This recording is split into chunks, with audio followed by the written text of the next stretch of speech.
नमस्कार। हिमाचल बुलेटिन में आपका स्वागत है। पेश है आज के समाचार। हिमाचल प्रदेश मंत्रिमंडल की बैठक आज शिमला में मुख्यमंत्री श्री जयराम ठाकुर की अध्यक्षता में आयोजित हुई। मंत्रिमंडल ने 9वीं से 12वीं कक्षाओं के विद्यार्थियों के लिए इस माह की 27 तारीख से स्कूल खोलने का निर्णय लिया है।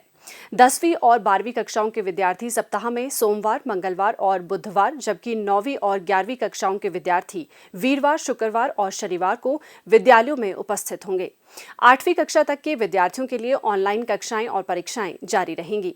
मंत्रिमंडल ने part time multitask workers policy 2020 के प्रावधानों के अनुसार उच्चतर और प्रारंभिक शिक्षा विभागों के तहत शैक्षणिक संस्थानों में बहुउद्देशीय कार्यकर्ताओं के 8000 पदों को सृजित कर भरने का निर्णय लिया है। इस नीति के अनुसार एक शैक्षणिक वर्ष में 10 महीनों के लिए 5,625 रुपए प्रति माह मानदेय इन बहुउद्देशीय कार्यकर्ताओं को प्रदान किया जाएगा।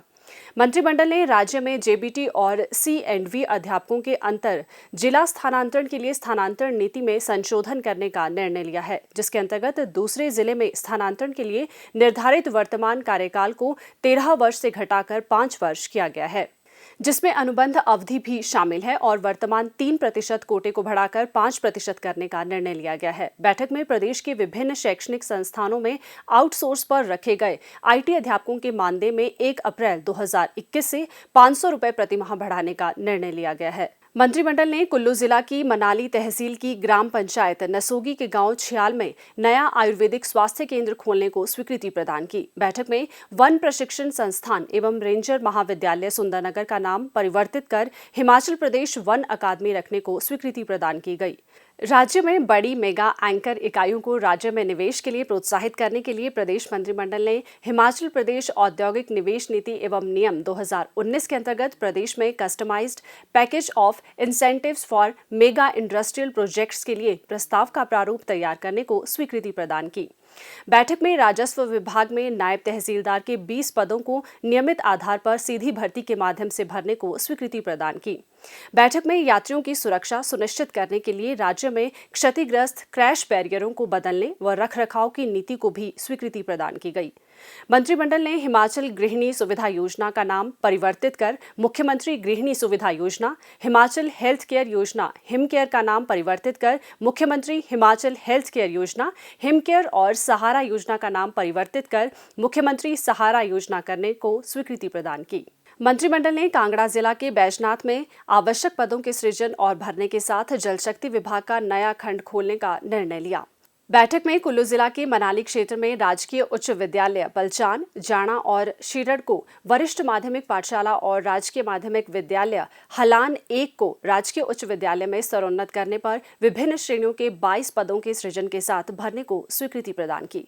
बैठक में जिला मंडी के सराज विधानसभा क्षेत्र में शिली लारजी और दमसेड़ में नए प्राथमिक विद्यालय खोलने का निर्णय लिया गया। बैठक में जिला मंडी में राजकीय माध्यमिक पाठशाला शालागढ़ को राजकीय उच्च विद्यालय और राजकीय उच्च विद्यालय धरोटधार को राजकीय वरिष्ठ माध्यमिक पाठशाला में स्तरोन्नत करने का भी निर्णय लिया गया।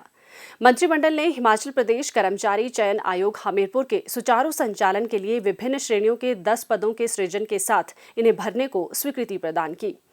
बैठक में क्षेत्र के लोगों की सुविधा के लिए कुल्लू जिला की उप तहसील सैंज को तहसील के रूप में स्तरोन्नत करने को स्वीकृति प्रदान की।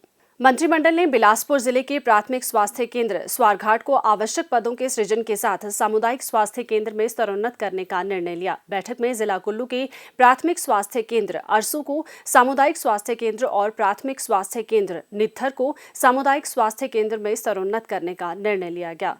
बैठक में कुल्लू जिले के जगातखाना, घाटू, बागीपुल और उर्तू में प्राथमिक स्वास्थ्य केंद्र खोलने और इन स्वास्थ्य संस्थानों के प्रबंधन के लिए आवश्यक पदों के सृजन के साथ भरने का निर्णय लिया गया। बैठक में जिला कुल्लू के बंजार क्षेत्र में प्राथमिक स्वास्थ्य केंद्र गड़सा को सामुदायिक स्वास्थ्य केंद्र में स्तरोन्नत करने के साथ इस स्वास्थ्य संस्थान के लिए आवश्यक पदों के सृजन का निर्णय लिया गया। बैठक में सामान्य प्रशासनिक विभाग द्वारा स्वर्णिम दृष्टि पत्र तथा स्वास्थ्य विभाग द्वारा प्रदेश में वर्तमान कोविड-19 स्थिति पर प्रस्तुतियां दी गई। मुख्यमंत्री श्री जयराम ठाकुर ने केंद्रीय उपभोक्ता कार्य, खाद्य एवं सार्वजनिक वितरण और वाणिज्य तथा उद्योग मंत्री श्री पीयूष गोयल का शिमला पीटरहॉफ आगमन पर स्वागत किया। इसके उपरांत शिमला के टूटू जतोग में सेवा और समर्पण अभियान के तहत आयोजित कार्यक्रम को संबोधित करते हुए केंद्रीय मंत्री ने प्रदेश के पात्र आयु वर्ग को कोविड-19 टीकाकरण की पहली खुराक लगाने का 100% लक्ष्य हासिल करने में देश भर में प्रथम राज्य बनने तथा लक्षित समूहों के लिए खाद्य सुरक्षा सुनिश्चित करने के लिए हिमाचल प्रदेश सरकार की उपलब्धियों की सराहना की। उन्होंने प्रदेश के पूर्ण राज्यत्व के स्वर्णिम जयंती वर्ष पर मुख्यमंत्री और प्रदेशवासियों को बधाई देते हुए कहा कि मुख्यमंत्री श्री जयराम ठाकुर के सक्षम नेतृत्व में राज्य ने गत लगभग 4 वर्षों के दौरान अभूतपूर्व उपलब्धियां हासिल की हैं। श्री पीयूष गोयल ने कहा, हिमाचल के 50 वर्ष पूरे होने पे 25 जनवरी को 50 वर्ष अपने आप में मिसाल है किस तरीके से एक छोटा प्रदेश बड़ी प्रगति कर सकता है। और हिमाचल ने तो वास्तव में बहुत तेज गति से प्रगति की है। बहुत अच्छा एक 50 वर्ष का स्वर्णिम समय गुजरा है। वैक्सीनेशन में पूरे देश में इतनी हाहाकार थी, कई लोग लेना भी नहीं चाहते थे। हमें भी चिंता थी कि हिमाचल में दूर दराके के इलाके में कैसे वैक्सीन पहुंचेगा, लोग लेंगे या डरेंगे। लेकिन मैं बधाई दूंगा मुख्यमंत्री जी को, पूरे हिमाचल प्रदेश के नेतृत्व को कि आप लोगों ने मिलकर जिस प्रकार से वैक्सीनेशन को पूरे प्रदेश में सफल बनाया, देश का पहला प्रदेश जो पूरी तरीके से पहला डोज दे पाया और नवंबर अंत तक आप फिर पहला प्रदेश बनेंगे जिसमें दोनों डोज हर इच्छुक एडल्ट को दे दिया जाएगा। मैं समझता हूँ ये कल्पना के बाद। मुख्यमंत्री श्री जयराम ठाकुर ने केंद्रीय मंत्री का स्वागत करते हुए कहा कि केंद्र सरकार ने प्रदेश में कोविड-19 महामारी से प्रभावी रूप से निपटने के लिए प्रदेश सरकार को पूर्ण सहयोग प्रदान किया है। उन्होंने कहा कि प्रदेश ने पात्र आबादी की कोविड-19 की पहली खुराक के 100% लक्ष्य प्राप्ति के पश्चात अब इस वर्ष नवंबर अंत तक प्रदेशवासियों के 100% टीकाकरण के लक्ष्य को प्राप्त करके देश का प्रथम राज्य बनने के लिए प्रयासरत है। उन्होंने कहा कि प्रदेश ने अब तक पात्र समूहों के टीकाकरण की दूसरी डोज का लगभग 46% लक्ष्य हासिल कर लिया है। मुख्यमंत्री ने कहा, हमारे देश के यशस्वी प्रधानमंत्री नरेंद्र भाई मोदी जी का जन्मदिन हम सेवा सप्ताह के रूप में, सेवा के रूप में समर्पित होकर के रूप को मनाते हैं।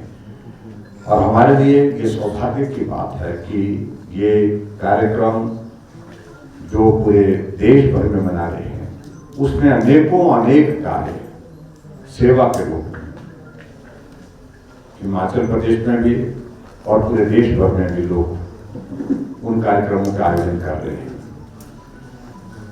हमारे लिए सौभाग्य की बात है कि देश को ऐसा एक मजबूत नेतृत्व नरेंद्र भाई मोदी जी के रूप में मिला है। और इस सदी की सबसे बड़ी संकट की घड़ी में जिस प्रकार से एक नेतृत्व जिस पर भरोसा किया जा सके, विश्वास किया जा सके, वो हमको आज नरेंद्र भाई मोदी जी के रूप में मिला है। और आज हम इस बात को भी देख रहे हैं, इतना बड़ा संकट कोविड का आने के बावजूद भी देश रुका नहीं, देश चलता रहा। और भरोसे के एक बात को लेकर के कि नरेंद्र भाई मोदी जी हैं तो भरोसा उन पर है, जो हो रहा है वो ठीक हो रहा है, जो करेंगे वो ठीक है। इस अवसर पर मुख्यमंत्री ने जकरांदा और श्री पीयूष गोयल ने सिल्वर ओक के पौधे भी रोपित किए। मुख्यमंत्री श्री जयराम ठाकुर ने पंडित दीनदयाल उपाध्याय की जयंती के अवसर पर आज शिमला में डॉक्टर इंदर सिंह ठाकुर द्वारा लिखित इदम राष्ट्राय इदम नमम पुस्तक का विमोचन किया। मुख्यमंत्री ने लेखक के प्रयासों की सराहना करते हुए कहा कि इस पुस्तक के माध्यम से पाठकों को पंडित दीनदयाल उपाध्याय के जीवन एवं कार्यों के बारे में जानने व समझने का अवसर प्राप्त होगा। स्वास्थ्य एवं परिवार कल्याण विभाग द्वारा दोपहर 2 बजे जारी बुलेटिन के अनुसार प्रदेश में कोरोना संक्रमण की जांच के लिए आज 623 लोगों के सैंपल लिए गए, जिनमें से 278 लोगों की रिपोर्ट नेगेटिव पाई गई है, जबकि 342 लोगों की रिपोर्ट आना बाकी है। अभी तक 34,09,645 लोगों की जांच की जा चुकी है, जिनमें से 31,91,466 सैंपल की जांच नेगेटिव पाई गई है। प्रदेश में कुल 2,17,781 लोगों में कोरोना वायरस के संक्रमण की पुष्टि हुई है, जिनमें से 2,12,528 लोग इस बीमारी से ठीक हो चुके हैं और 1,591 व्यक्ति उपचाराधीन हैं। हिमाचल बुलेटिन देखने के लिए सब्सक्राइब करें YouTube channel DPR Himachal, follow करें ट्विटर @DPRHP, लाइक करें Facebook page information and public relations department Himachal Pradesh, visit करें वेबसाइट www.himachalpr.gov.in। इस अंक में इतना ही, कल फिर होगी मुलाकात। दीजिए इजाजत, नमस्कार।